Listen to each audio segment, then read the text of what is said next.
છોટાઉદેપુરની વાત કરી કે જ્યાં ક્યાંક મેઘરાજાએ સારા પાકની આશા જગાવી, ક્યાંક નેશનલ હાઈવેની ગોકળ ગતિએ ચાલતી કામગીરીએ ખેડૂતોની મહેનત પર પાણી ફેરવી નાખ્યું। જ્યાં છોટાઉદેપુર જિલ્લામાં સવારથી પડેલા વરસાદે ખેડૂતોના ચહેરા પર ખુશી તો લાવી।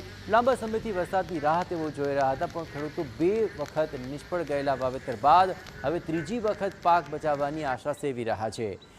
અહીંના જબુગામથી ધામસિયા વચ્ચે બની રહેલા નેશનલ હાઈવે નંબર 56ની ફોરલેન કામગીરી દરમિયાન વરસાદી પાણીના નિકાલની યોગ્ય વ્યવસ્થા નહોતી અને અનેક ખેતરોમાં આ ઘૂંટણ સમાણા પાણી ભરાઈ ગયા। પરિણામે ખેડૂતોનું વાવેતર ફરી પાણીમાં ગરકાવ થઈ ગયું।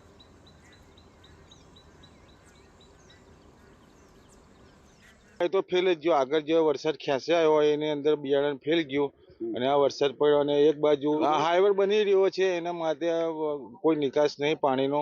આ તો પહેલો જ વરસાદ ઓછો પડ્યો છે, તો આટલું પાણી છે, આગળ જતા શું કરશો? ખેડૂતોનો આક્ષેપ છે કે હાઈવેની કામગીરી દરમિયાન જો વરસાદી પાણીના નિકાલની યોગ્ય વ્યવસ્થા કરવામાં આવી હોત તો આ સ્થિતિ સર્જાઈ ન હોત। તાત્કાલિક પાણીના નિકાલની કામગીરી કરવામાં આવે તેવી માંગ કરવામાં આવી। નુકસાન તો નુકસાન જ કહેવાય, ભારે નુકસાન કહેવાય।